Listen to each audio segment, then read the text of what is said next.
Okay, you know the website The Ringer? Yeah. They wrote about this and how, Cade Cunningham has been compared to LaMelo or Luka. And they said, well, Cade isn't as dynamic off the dribble as LaMelo, a savant whose ball handling and passing wizardry make up for his lack of an elite first step. Nor does Cunningham have the same otherworldly scoring touch as Luka. There were times last season when he struggled to create separation against elite defenders like Baylor guard Davion Mitchell, who is also likely a fellow lottery pick. Later, The Ringer pointed out that they kind of just did this with Killian Hayes. And they said playing off Cunningham would be a huge adjustment for Killian Hayes, who had a hard enough time as a rookie at his natural position. So, The Ringer is saying this isn't a no-brainer. And it's still endorsing the pick of Cunningham, but basically saying you can start to make an argument against it. And maybe we'll get that push.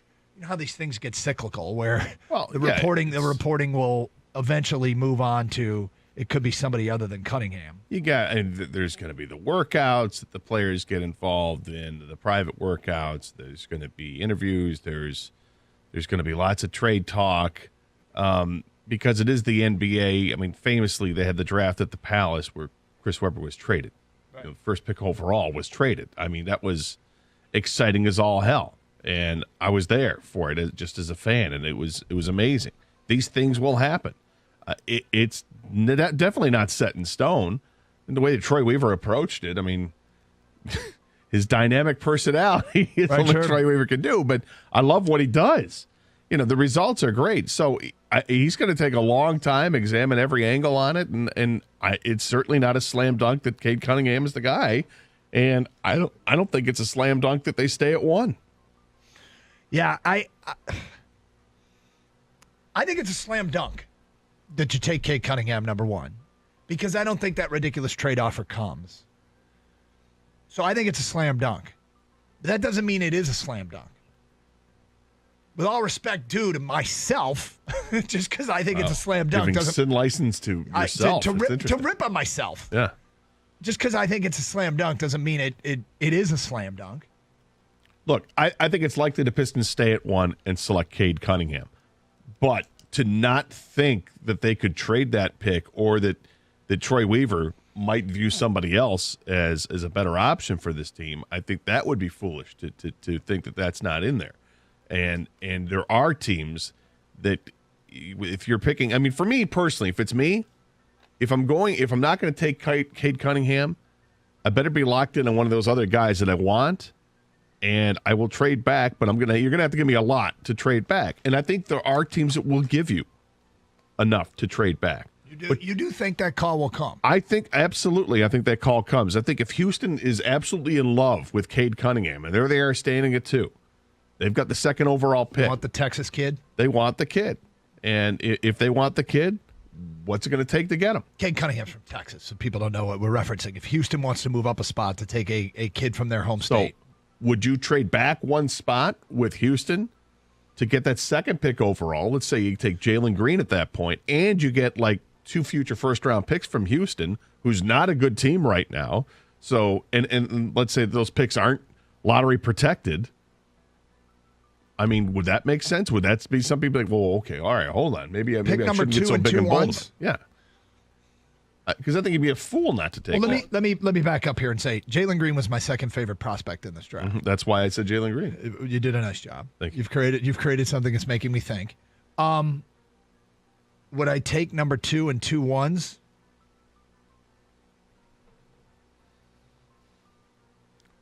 I'm thinking. And understand it's from Houston. This isn't from Golden State or somebody. Like somebody who's going to be good in picking at the end of the first round. Okay. I mean, we can work with that as parameters for a trade. Okay. I love Cade Cunningham. I want the Pistons to take Cade Cunningham. But you brought up, and it was 30 years ago, but just the Chris Webber draft, okay? Chris Webber and Shaquille O'Neal. That's what the pairing was going to be. The Orlando Magic somehow got lucky, got the number 1 overall pick, and Chris Webber was the locked-in number 1 overall pick. Back then, I didn't check out the mock drafts. Not sure how many they had, but I'm pretty sure Chris Webber was the number 1 pick in everyone's mock draft. With that being said, I think it was Pat Williams was the GM at the time. Whoever the GM was saw that maybe the better pairing for this team is getting that 6'7" point guard to go with our center. And taking Penny Hardaway. He was the 3rd overall pick. They made a trade. When Penny was available at the 3rd overall pick, They picked Weber to trade him to Golden State for Penny Hardaway. Penny Hardaway and like 3 future first-round picks, I believe it was. And they didn't look back. Obviously, Penny's career ended with some injuries and things like that. But for the time being, the next few years, they were dynamic. that was the next. That was fun the next. basketball. They made the finals. They were great. We had the little penny commercials. Exactly. Now, Best ever. fast forward to now, 2021. If Cade Cunningham goes number 1, and let's say Evan Mobley goes number 2, because I see a lot of mock drafts going there, and Jalen Green is a 3rd overall pick sitting there, and Troy Weaver says, that's the guy I really actually want. And you're giving me 3 future first-round picks? I can see it happening.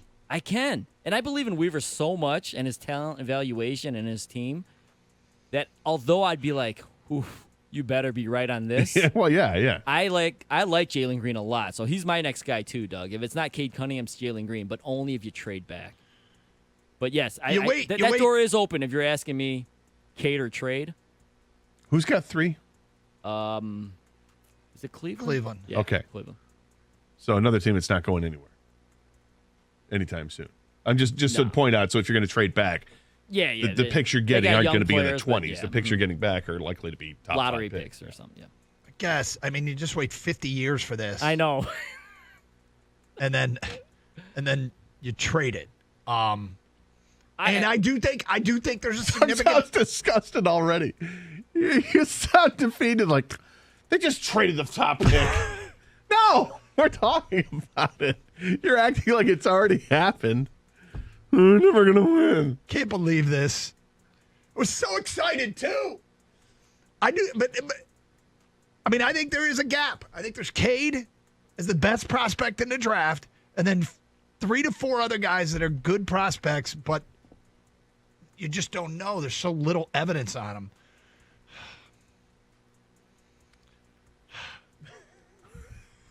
That's a lot of exasperation right now.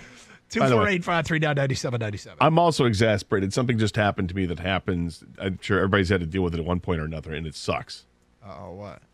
The automatic restart of a computer that you have no control over. Oh, they just restarted? Really? You needed an update? I didn't touch anything. Next thing I know, screen's blue. Get the restarting. Great. Enjoy. Well, At least look at the time. We're up against it. Yeah. So fair enough. All right. Phone calls, feedback. People are starting the debate. They're starting the debate because we opened the show. Is there a debate? Is there a legitimate debate about what to do with this number 1 pick? Oftentimes there would be. Somebody asked yesterday, Doug, you're always gung ho about trading NFL picks. I don't think I ever answered this. You're always gung ho about trading NFL picks. Why are you not even open minded about this? Maybe I should be a little bit open minded, but it's because in the NFL, you really do need to build a team. And you really do need a bunch of resources to build that team. In the NBA, 1 pick can make a huge difference. Yes.